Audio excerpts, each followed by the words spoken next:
Oke, what's up guys? Ya, jadi tadi barusan pertandingan final Piala FA antara Manchester City melawan Manchester United. Nah, kita mulai dari line up-nya City dulu, goalkeepernya Ortega, terus backnya itu ada Ake, Vardiol, Johnstone, dan juga Walker. Di tengah ada Kovacic dan juga Rodri, terus di depannya ada Bernardo Silva, Phil Foden, Kevin De Bruyne, dan juga paling depan strikernya adalah Erling Haaland. Nah, untuk Manchester United itu kipernya Onana, terus wingbacknya AWB dan juga Dalot. Di tengah itu duet antara Varane dan juga Lisandro Martinez. Terus Kobbie Mainoo dan Amrabat sebagai DM. Terus juga untuk sayapnya itu diisi oleh Garnacho dan juga Rashford. Di depan ditaruh McTominay dan juga Bruno Fernandes. Jadi Højlund gak main ya. Nah, di babak pertama itu City mendominasi pertandingan dengan ball position 74-26, dan juga big chance pun sayangnya City nggak ada big chance gitu. Di babak pertama mereka benar-benar menguasai bola, tapi sayangnya mereka nggak buat peluang-peluang berbahaya gitu. Total shoot mereka 3, tapi nggak ada yang on target. Sementara MU 5 shoot dengan mengandalkan counter attack. Nah, di mana terjadi 2 gol di babak pertama itu. Golnya dari Garnacho di babak pertama. Garnacho itu lewat counter ya. Ya, dua-dua gol MU dari counter sih. Nah, jadi Garnacho mencetak gol pertama itu di menit ke-30. Sebenarnya apakah itu offside? Nggak offside, karena Gvardiol dan Garnacho itu rebutan bola. Ini sayangnya blunder dari Gvardiol dan juga Ortega yang miskomunikasi. Ortega maju sementara Gvardiol mengheading. Otomatis bola liar itu disambar dan Garnacho untuk menjadi sebuah gol. Nah, ini adalah kalkulasi dan blunder, minimnya komunikasi antara Ortega dan juga Gvardiol. Kenapa? Praktis MU di babak pertama main bertahan, maksudnya bukan bertahan sih, mereka lebih biarkan City dapat menguasai bola. Terus juga City sayang sekali tidak bisa menembus pertahanannya Manchester United di babak pertama, dan mereka memanfaatkan peluang untuk mencetak gol dari counter attack. Nah, akhirnya Garnacho mencetak di menit ke-30, mereka unggul 1-0. Nah, 9 menit kemudian di menit ke-39 itu kembali MU menambah keunggulan lewat golnya Kobbie Mainoo dengan asisnya oleh Bruno Fernandes. Lagi-lagi dengan counter attack, dan ini membuat MU unggul 2-0 dari Manchester City di babak pertama gitu.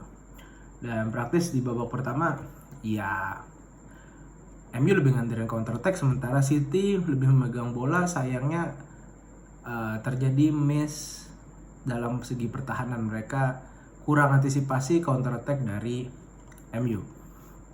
Nah, di babak kedua Pep langsung bereaksi ini dengan memasukkan 2 pergantian sekaligus di menit ke-46 waktu awal mulai, yaitu Akanji masuk menggantikan Ake, terus juga Doku masuk kembali menggantikan Kovacic, dan juga terus di menit 56 Alvarez masuk gantikan Kevin De Bruyne. Nah, seperti kita tahu Doku ini sering menjadi game changer untuk City. Dia sering melakukan masuk ke dalam gitu, membuat pertahanan MU lebih berbahaya gitu setelah Doku bermain. Walaupun terbukti pertahanan MU cukup solid selama setengah babak kedua lah. Akhirnya di menit-menit akhir babak kedua itu sekitar menit 87 itu Doku berhasil cetak gol shooting dari lini kedua dan kedudukan menjadi 2-1. Ini MU fokus untuk bertahan dan sesekali memanfaatkan counter attack, Tapi City benar-benar mendominasi pertandingan di babak kedua, terbukti mereka lebih efektif dalam penguasaan bola dan juga total shoot mereka bisa sampai 16-6 gitu. Tapi memang ada yang Erling Haaland kena mistar, terus juga Julian Alvarez yang sedikit menyamping gitu. Jadi praktis City lebih ngotot untuk pengen mencetak gol di babak kedua, dan akhirnya kebuntuan itu terpecah di menit ke-87 oleh gol individu dari Jerome Doku. Nah, praktis mental MU mungkin agak sedikit ngedrop, tapi mereka tetap fokus untuk bertahan. Dan sayangnya sampai peluit panjang di 90 plus 7 menit City gagal untuk mencetak gol untuk menyamakan kedudukan ke MU. Nah, gue melihat dari permainan ini MU bermain cukup efektif untuk Piala FA final kali ini. Mereka bertahan cukup dengan solid dan mereka memanfaatkan counter attack, dan counter attack-nya itu cukup efektif. Sementara City praktis nggak terlalu bermain bagus gitu. Apalagi di babak pertama, di babak kedua mendingan lah. Mereka lebih banyak melakukan serangan, mereka mendominasi, tapi ya kembali lagi mereka susah untuk membobol pertahanan dari MU. Dan dengan hasil ini, apakah Erik ten Hag akan lanjut di Manchester United atau enggak? Nah gini, kalau gue lihat satu piala ini bukan jadi parameter untuk menilai sebuah pelatih. Kita tahu bahwa MU ada di rank 8, tapi karena dia lolos dan juga dia menang di final FA, makanya dia punya kesempatan untuk bermain di Europa League. Jadi Chelsea yang gak main kalau gak salah. Chelsea turun ke Conference League. Nah jadi dengan hasil ini, tapi overall dari segi satu musim, gue rasa Erik ten Hag gak bisa membawa MU ke top performanya ya lah. Minimal bersaing, dan mereka pun juga terbukti finish di rank 8 kalau nggak salah. Dengan performa buruk ini, walaupun banyak pemain-pemain cedera, tapi pemain cedera pun juga dialami semua klub kan. Nah jadi kembali lagi bagaimana Ineos atau tim dari Manchester United, petinggi Manchester United, apakah akan melanjutkan ten Hag atau enggak, kita nggak tahu, masih belum pasti, belum confirm. Mungkin memang ada rumornya bahwa dia akan dipecat setelah final FA, kita nggak tahu.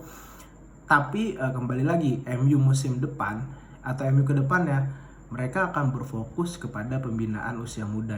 Jadi mereka akan membeli pemain-pemain muda berbakat, ya contoh seperti Arsenal lah. Tapi apakah fans MU siap bahwa 1 atau 2 tahun ke depan MU nggak akan bersaing di papan atas, karena mereka akan fokus untuk pembinaan dan pemain-pemain muda. Jadi mereka nggak akan beli bintang lagi gitu.